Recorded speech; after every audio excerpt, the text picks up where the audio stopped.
Hi guys, welcome back to another video. आज हम कक्षा 12वीं business studies chapter number 12 consumer protection को मात्र 5 मिनट में स्टार्टिंग से लेकर एंड तक पूरी तरीके से समाप्त करने जा रहे हैं। अगर आप अभी भी बिजनेस स्टडीज की प्रॉब्लम से जूझ रहे हो तो यकीनन आपने हमारी हेल्प बुक नहीं ली है। चलो डिस्क्रिप्शन में उसका लिंक देता हूं, जाके डायरेक्टली वहां से ले लेना। बट उससे पहले अपनी कुर्सी की पेटी को टाइट कर लो, क्योंकि ये चैप्टर बहुत छोटा है पर बहुत काम का है। चलिए शुरू करते हैं। सबसे पहले बात करते हैं कंज्यूमर के प्रोटेक्शन की। देखो, कंज्यूमर वो व्यक्ति होता है जिसने हमारा कोई सामान खरीदा है, और प्रोटेक्शन मतलब उसके अधिकारों का बचाव करना। यार कंज्यूमर मार्केट का किंग पिन है, यानी वो जो चाहेगा उसके हिसाब से बाजार चल रहा होगा, तो उसके अधिकारों को बचाना बहुत ज्यादा जरूरी हो जाता है। और ये जरूरत सिर्फ कंज्यूमर के पॉइंट ऑफ व्यू से नहीं है, बिजनेसेस के लिए भी कंज्यूमर के अधिकारों को बचाना उतना ही जरूरी है। चलो बात करते हैं दोनों के नजरिए से, यानी पहले कंज्यूमर के नजरिए से कंज्यूमर प्रोटेक्शन क्यों जरूरी है, और फिर बात करते हैं बिजनेस के नजरिए से। अगर कंज्यूमर के हिसाब से सोचे तो भैया हमारा कंज्यूमर बहुत भोला है, वो इग्नोरेंट है। अब बाजार में इतने सारे सामान हैं, इतने सारी वैरायटी है, क्या उसको सबके बारे में जानकारी होगी? जी नहीं, बिल्कुल भी नहीं होगी। तो हमारा कंज्यूमर इग्नोरेंट है, इसलिए कंज्यूमर के प्रोटेक्शन के लिए कानून बनना बहुत ज्यादा जरूरी है। दूसरी वजह है कि हमारा कंज्यूमर अनऑर्गेनाइज्ड है। आप किसी भी बाजार में चले जाओ, व्यापारी संघ तो मिलेगा ही मिलेगा, बट कंज्यूमर का संघ कहां है? कोई है ही नहीं। अब जरूरी थोड़ा है कि आपने अगर आगरा जाके फेटे खरीदे हैं तो आप आगरा से ही बिलोंग करते हो, आप तो कहीं के भी हो सकते हो। तो इसलिए कंज्यूमर अनऑर्गेनाइज है, इसलिए उसके बचाव के लिए चीजें होना जरूरी है। और तीसरा और अंतिम पॉइंट, कंज्यूमर के साथ चोट भी तो बहुत सारी होती है। हमारे कंज्यूमर का वाइड स्प्रेड एक्सप्लॉइटेशन होता है। बहुत सारे केसेस ऐसे देखे गए हैं कि मतलब कंज्यूमर को तो बस मजे में ले लिया है। तो इसलिए कंज्यूमर प्रोटेक्शन, यानी कंज्यूमर के अधिकार और उनके लिए कानून होना बहुत ज्यादा जरूरी है।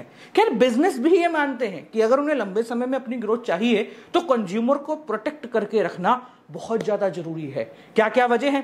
सबसे पहली इंपॉर्टेंस है कि लॉन्ग टर्म बिजनेस ग्रोथ वहीं से आएगी।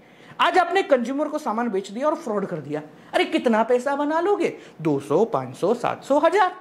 अगर वो कंज्यूमर आपका लॉयल कंज्यूमर बनता तो जिंदगी भर आपके पास बार बार आता, तो आप उससे कहीं ज्यादा पैसे कमा सकते थे। तो अगर बिजनेसेस को लंबे समय में चलना है तो कंज्यूमर को प्रोटेक्ट करना, उसके अधिकारों को संभाल के रखना बहुत ज्यादा जरूरी है। अच्छा, बिजनेस जो है वो सोसाइटी के ही रिसोर्सेज तो यूज कर रहा है, इधर उधर आगे पीछे ऊपर नीचे सब कुछ कंज्यूमर के थ्रू ही तो आ रहा है। तो जब बिजनेस सोसाइटी के ही रिसोर्स को इस्तेमाल कर रहा है तो जिस थाली में खाएगा उसमें छेद करना सही है क्या? नहीं है। तो इसलिए कंज्यूमर प्रोटेक्शन बहुत ज्यादा जरूरी है। एक कानून बना होगा ना तो बिजनेस भी थोड़ा सा डरेगा। और साथ साथ में भाई ये सोशल रिस्पॉन्सिबिलिटी है। आप बिजनेस करने बैठे हो, चूना लगाने थोड़ी ना बैठे हो। तो ये आपकी सोशल रिस्पॉन्सिबिलिटी है कि कंज्यूमर को प्रोटेक्ट किया जाए। इसके साथ साथ घर जाके रात को नींद आएगी? किसी का बुरा कर दोगे तो ढंग से नींद आएगी क्या? नहीं आएगी। तो मॉरली जस्टिफाई करने के लिए भी कंज्यूमर प्रोटेक्शन का होना बहुत ज्यादा जरूरी है। अच्छा, एक बात को समझो, हमारी जो सरकार है ना वो ऐसे लोगों को बहुत जल्दी पकड़ेगी जो कंज्यूमर के साथ गड़बड़ कर रहे हैं।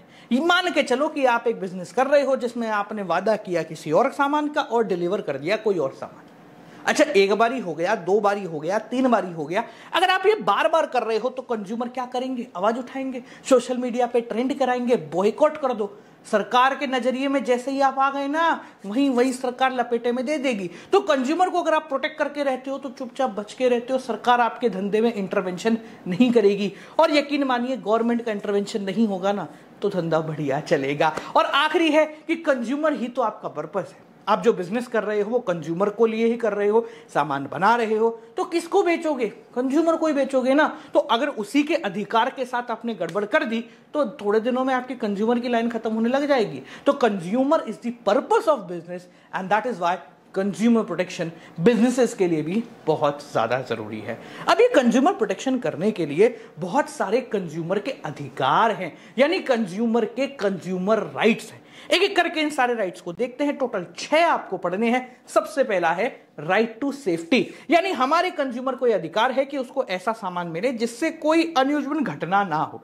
और इसके लिए बहुत सारे मार्क बनाए हैं जो क्वालिटी स्टैंडर्ड को बताते हैं। जैसे अगर इंडस्ट्रियल प्रोडक्ट कोई बेच रहे हो तो ISI मार्क जो है वो लगा होना चाहिए। अगर वो मार्क का थप्पा लगा हुआ है इसका मतलब चलते फिरते इसमें शॉर्ट सर्किट नहीं होगा। अगर आप गोल्ड ले रहे हो तो उसकी क्वालिटी एश्योरेंस के लिए BIS हॉल मार्क जो है वो लगा होता है। अगर एग्रीकल्चर प्रोडक्ट खरीद रहे हो उसकी क्वालिटी को जज करना है तो भैया एग मार्क लगा हुआ है जो उसकी क्वालिटी को बताता है। तो कंज्यूमर का यह अधिकार है कि वो क्वालिटी को लेकर ओके हो, उसके साथ कोई भी ऐसी चीज ना हो जो उसकी सेफ्टी को खराब कर रही हो। इसलिए अलग अलग मार्क हमारी सरकार ने निकाल रहे हैं। कंज्यूमर का दूसरा अधिकार है राइट टू इंफॉर्मेशन, यानी उसको प्रोडक्ट से रिलेटेड इंफॉर्मेशन के बारे में पता होना चाहिए। सोच के देखो कि आप एक मोबाइल की दुकान के पास गए, आपने कहा कि मुझे एक फोन चाहिए, उसने कहा ये फोन देखिए। बोले आपने क्या क्या है सर इस फोन में? हम नहीं बताएंगे। दुकानदार अड़ जाए, भाई हम नहीं बताएंगे, तो क्या होगा? धंधा चलेगा क्या? नहीं चलेगा। तो ये कंज्यूमर का मूलभूत अधिकार है कि उसको हर एक प्रोडक्ट के बारे में जो जो नेसेसरी इंफॉर्मेशन है वो पता होनी चाहिए। आप देखोगे किसी भी फोन के डब्बे पे या किसी भी प्रोडक्ट के डब्बे पे उस प्रोडक्ट से रिलेटेड काफी सारी चीजें in the form of label दिखाई जाती हैं। ये कंज्यूमर का ही अधिकार है कि उसको पता होना चाहिए। कंज्यूमर का तीसरा राइट होता है राइट टू चॉइस, यानी कि चुनने का अधिकार। मेरे सामने 10 मोबाइल रखे हैं तो फाइनल डिसीजन मेरा होगा कि मुझे इनमें से कौन सा मोबाइल लेना है। जो सेलर है वो मुझे बस बोल सकता है कि ये देखो अच्छा है, बट फाइनल डिसीजन का अधिकार मेरे ऊपर होता है। कोई भी मुझे फोर्सफुली कोई भी सामान लेने के लिए नहीं बाइंड कर सकता है। चौथा जो अधिकार है वो है राइट टू बी हर्ड। भैया मुझे सुन लो, मतलब मैं अगर तुमसे कुछ कह रहा हूं, बीइंग अ कंज्यूमर, मैं अगर आप एक सेलर हो और मैं आपसे कुछ कह रहा हूं तो मेरी बात को सुनो तो सही। और अगर आपने मेरे साथ गड़बड़ कर दी है तो ऐसा नहीं जा जा जा भाड़ में जा, मैं बात ही नहीं कर रहा। ये कंज्यूमर का अधिकार है कि उसकी बात को सुना जाएगा, उसकी ग्रीवियंस को प्रॉपरली एग्जीक्यूशन करने के लिए हर्ड किया जाएगा। अच्छा बात आपने सुन ली, सुनने से कुछ होगा क्या? नहीं होगा। तो कंज्यूमर का जो अगला अधिकार है वो है right to seek redressal. Seek मतलब ढूंढना, रिड्रेसल मतलब कंपनसेशन मान लो। यानी कंज्यूमर का यह अधिकार है कि अगर उसकी बात सुनने के बाद ये पता लगता है कि भाई कुछ गड़बड़ कर दी है सेलर ने, तो उसको उसके बदले में ड्यू कंपनसेशन मिलना चाहिए। अब कंपनसेशन अलग अलग प्रकार के हो सकते हैं भैया, या तो रिफंड कर दो, रिटर्न कर दो, डिफेक्ट हटा दो, सेलर को लपेट लो, बहुत सारे काम होते हैं। इनको एक एक करके अभी अपन आगे पढ़ेंगे। पर पांचवा जो राइट है वो है राइट टू सीक रिड्रेसल। छठा और अंतिम राइट जो अभी पर्सनली अभी इसी समय आप एक्सरसाइज भी कर रहे हो वो है राइट टू कंज्यूमर एजुकेशन। यानी ये हमारे कंज्यूमर का अधिकार है कि उसको जो भी अधिकार मिलते हैं उन सब के बारे में उसको जानकारी हो। मुझे पता ही नहीं है कि ये मेरे अधिकार है कि मैं चूज कर सकता हूं। सेलर ने डरा दिया मेरे को यही लेना पड़ेगा, तेरे को कुछ भी हो जाए यही लेगा। अगर मुझे पता हुआ कि ये मेरा अधिकार है कि मैं अपनी इच्छा से चूज कर सकता हूं तो मैं सेलर को बोलूंगा बंद करा दूंगा तेरी दुकान। ठीक है, तो राइट टू कंज्यूमर एजुकेशन कहता है कंज्यूमर को उसके अधिकारों के बारे में पता होना चाहिए, यह भी उसका एक अधिकार है। जैसे अभी मैं आपको बता रहा हूं आपके अधिकारों के बारे में, तो यह भी आपका अधिकार है। अब देखो क्या है, हमने चैप्टर नंबर 2 बिजनेस स्टडीज में पढ़ा था कि भाई अथॉरिटी अगर आपके पास आती है, ताकत आती है, तो उस ताकत से मैचिंग रिस्पॉन्सिबिलिटी भी आना उतना ही जरूरी है, तभी जाके धंधा सब कुछ सेट बैठता है। तो यहां पर अगर कंज्यूमर के पास अधिकार है तो अधिकारों का कंज्यूमर गलत तरीके से उपयोग ना करे, इसके लिए बनी है कंज्यूमर की रिस्पॉन्सिबिलिटी। अगर वो सारी रिस्पॉन्सिबिलिटी ओके है तो उसके अधिकारों से रिलेटेड जो भी है केस कर दिया जाएगा, पर अगर उसने वो रिस्पॉन्सिबिलिटी पूरी नहीं की है तो उसी को लपेट लिया जाएगा। पहली है कि आप अपने राइट्स को एक्सरसाइज कीजिए कि भाई अगर आपके साथ कोई चोट हो जाती है तो आप उसको देखते हुए अपने अधिकारों के हिसाब से एक्शन लीजिए। अगर आप एक्शन नहीं लोगे तो फिर ये मत बोलना कि हमारे साथ धोखा हो गया, घर बैठे हो साहब इसने मुझे गलत सामान बेच दिया, मेरे को कोई बचाने नहीं आया। अरे तुम गए क्या?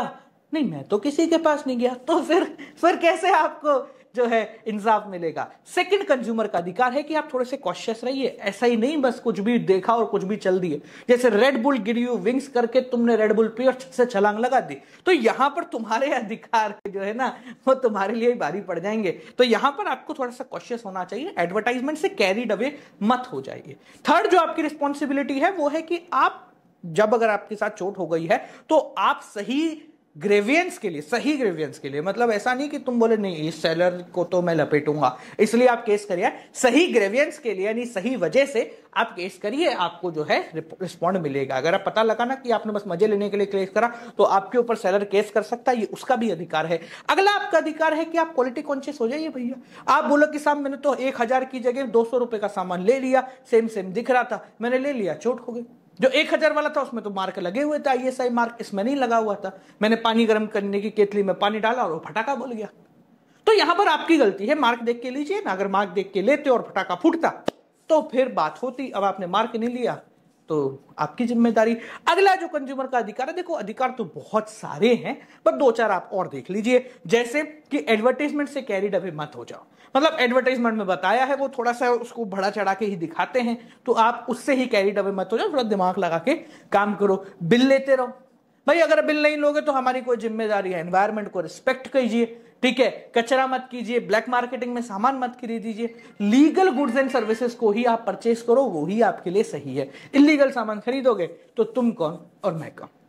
अब कंज्यूमर के जो ये अधिकार हैं और रिस्पॉन्सिबिलिटी हैं, इनको अगर अपन दोनों साथ साथ में रखें, देखो एक चीज याद रखना, ये अधिकार या ये रिस्पॉन्सिबिलिटी आपको सीक्वेंस में याद नहीं करनी है। तो टेंशन लेने की जरूरत नहीं, सर सीक्वेंस क्या है, ठीक है, आप कैसे भी 5-6 याद कर सकते हैं। बात करते हैं सर अब कंज्यूमर के साथ अगर चोट हो गई है तो वो कहां जाएगा। तो यहां पर बना है कोपरा, कंज्यूमर प्रोटेक्शन एक्ट, जो हाल ही 2019 में फ्लक्चुएट हुआ और इसकी पॉलिसीज वगैरह और इसके जो जितने भी क्लॉजेस हैं उसमें बदलाव आया है। तो कोपरा कंज्यूमर प्रोटेक्शन एक्ट 2019 के तहत यहां पर बनाई गई है कंज्यूमर को बचाने के लिए 3 टायर रिड्रेसल सिस्टम, यानी 3 अलग अलग लेवल पे कंज्यूमर की प्रॉब्लम को सुनने के लिए कोर्ट बनाए गए।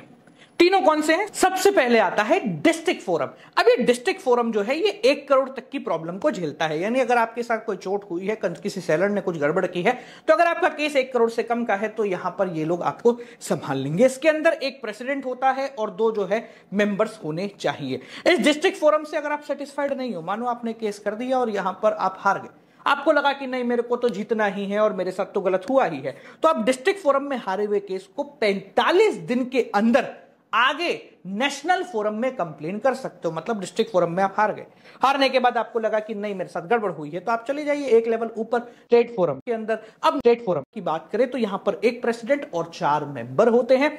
स्टेट फोरम जो है वो जनरली 1 करोड़ से 10 करोड़ के बीच के केसेस लेता है या फिर डिस्ट्रिक्ट फोरम से हारे हुए केसेस लेता है। अगर मान लो कि यहां आप केस लड़े और यहां भी पता चलता है कि आप फिर से हार गए, तो कोई दिक्कत नहीं है। अगर आपको लगता है कि आपकी प्रॉब्लम जेन्युइन है तो आप इसको ऊपर ले जा सकते हो, यानी कि नेशनल फोरम में भी ले जा सकते हो। अभी नेशनल फोरम जो है ना ये 10 करोड़ से ऊपर के केसेस को लड़ता है या फिर स्टेट फोरम से हारे हुए केसेस को लड़ता है। यहां पर भी एक प्रेसिडेंट होता है और 4 मेंबर होते हैं। जनरली यहां पर वुमेन का इंटीग्रेशन कंपलसरी हो जाता है कि इन मेंबर्स में वुमेन्स होनी चाहिए, तभी मामला सही रहेगा और सही तरीके से रिजल्ट आएगा। अगर बात करते हैं कि सर हम यहां पर भी ओके नहीं हुए, हम तो यहां से भी हार गए हैं, हमें और आगे जाना है, तो भैया आप 30 दिन के अंदर सुप्रीम कोर्ट में जाइए, वहां पर अपनी गुहार लगाइए। अब ये मत कहना सुप्रीम कोर्ट में कुछ गड़बड़ हुई तो चुपचाप घर बैठ जाओ और कोई आपके पास ऑप्शन नहीं है। याद रखिए यहां जो प्रेसिडेंट है वो सेंट्रल गवर्नमेंट अपॉइंट करती है, बाकी दोनों में स्टेट गवर्नमेंट अपॉइंट करती है। अब मान लेते हैं कि आप केस जीत गए हैं, वाह बधाई हो, तालियां बजाइए। अब अगर आप केस जीत गए तो क्या क्या हो सकता है? तो भैया केस जीतने पे बहुत सारी चीजें हैं, बहुत सारे रेमेडीज हैं जो हो सकती हैं। जैसे आपके जो डिफेक्ट है उसको हटा दिया जाएगा, कोई प्रोडक्ट है जो डिफेक्टिव है तो उसको चेंज कर दिया जाएगा, ठीक है। आपको ऐसा प्रोडक्ट दे दिया जाएगा जिसमें कोई डिफेक्ट नहीं है, कोई डिफेक्ट सुधर सकता है तो उसको सुधार दिया जाएगा। आपको रिफंड दे दिया जाएगा अगर आपके साथ कुछ गड़बड़ हुई है तो। अगर आपको कोई चोट वोट लग गई है तो उसके बदले में कंपनसेशन दे दिया जाएगा, प्यूनिटिव डैमेज दे दिया जाएगा, मतलब ये केसेस करने में अगर आपको कुछ पैसा लगा है तो वो भी आपको दे दिया जाएगा। जो सेलर है उसको बोला जाएगा कि भैया अगर कुछ ऐसा है जो आप गलत कर रहे हो तो फिर आप इसको बंद कर दीजिए, यानी कि डिसकंटिन्यू कर दीजिए। अगर कोई हैजार्डियस प्रोडक्ट है, आपने देखा भाई मार्क लगा हुआ ये फिर भी फट गया, तो बोला जाएगा कि सेलर को देखो आप इसको देखो और इसको यहां से हटा दो, आप इसको अब और नहीं बेच सकते हो। जो बाजार में गए हैं उनको वापस से बुला लो, ठीक है। या फिर ऐसा हो सकता है आप कंज्यूमर वेलफेयर फंड में, यानी कि जो सेलर है वो कंज्यूमर वेलफेयर फंड में जो है पैसा जमा कराएगा, उस पर पेनल्टी लगा दी जाती है। या फिर और भी कुछ हो तो वो प्रॉपर्ली कर दिया जाता है। यानी हर एक प्रकार की रेमेडी आपके लिए अवेलेबल है। अब यहां पर इन रेमेडी को बताने के लिए और साथ साथ में आप कंज्यूमर फोरम तक नहीं पहुंचो तो आपकी मदद करने के लिए बने हैं कंज्यूमर ऑर्गेनाइजेशन या फिर एनजीओ। एनजीओ का मतलब नॉन गवर्नमेंट ऑर्गेनाइजेशन है जो गवर्नमेंट के कंट्रोल में नहीं आती हैं। ये बेसिकली काम कर रही हैं एनवायरनमेंट को बचाने के लिए, कंज्यूमर को सुधारने के लिए और भी बहुत सारे सोशल इश्यूज को सामने रखने के लिए। अब हम क्योंकि कंज्यूमर प्रोटेक्शन बात कर रहे हैं तो हम बात करते हैं ये कंज्यूमर से रिलेटेड क्या क्या काम कर रही हैं। तो बेसिकली ये कंज्यूमर को एजुकेट करती हैं कि आपके क्या अधिकार हैं। सब नुक्कड़ नाटक टाइप बहुत सारे कर सकती हैं, मैगजीन्स वगैरह निकाल देती हैं, पब्लिकेशन निकाल देती हैं ताकि कंज्यूमर थोड़ा ज्यादा एजुकेट हो, जागो ग्राहक जागो जैसे कैंपेन निकाल देती हैं। अगर आपको प्रॉब्लम है तो आप इनके पास चले जाइए, भाई मेरे साथ गड़बड़ हो गया, तो ये आपको लीगल एडवाइस भी दे सकती है कि आप क्या कर सकते हैं। आपके बिना पर आपको लेकर ये आपकी मदद करते हुए केस भी फाइल कर सकते हो। साथ साथ में ये लेबोरेटरीज वगैरह में रेगुलरली जाती रहती है कि भैया ठीक है ये सामान लिया गलत लग रहा है, लेबोरेटरी में जाके चेक करा लिया। अगर पता लगा कि भाई गलत है तो फिर केस भी कर देंगे। और साथ साथ में कंज्यूमर को एनकरेज करते हैं कि अगर आपके साथ कुछ गड़बड़ हुई है तो जाओ और फटाफट से कंज्यूमर फोरम में केस कराओ ना। तो ये सारे काम हमारी एनजीओ करती है। तो बालकों यहां पर आपका ये चैप्टर पूरी तरीके से हो जाता है समाप्त। मुझे उम्मीद है आपको चैप्टर पूरी तरीके से समझ में आया होगा। अगर फिर भी आप किसी प्रॉब्लम में फंस रहे हो तो नीचे कमेंट कर देना। और इसके साथ साथ जिन लोगों ने हमारी हेल्प बुक अब तक नहीं ली है, मतलब तुम फिर क्या ही कर रहे हो, बिजनेस में परेशानियों से जूझ रहे हो तो परेशानी से मत जूझिए, हेल्प बुक ले लीजिए क्योंकि उसके अंदर सारी परेशानियों का फटाक से समाधान है। अब एंड मोमेंट पे यही आपकी मदद कर सकती है। ठीक है, तो लेने के लिए लिंक डिस्क्रिप्शन में फ्रॉम Amazon और हमारी वेबसाइट दोनों आपके पास अवेलेबल है। मिलते हैं आपसे अगली वीडियो के साथ, तब तक के लिए नमस्कार।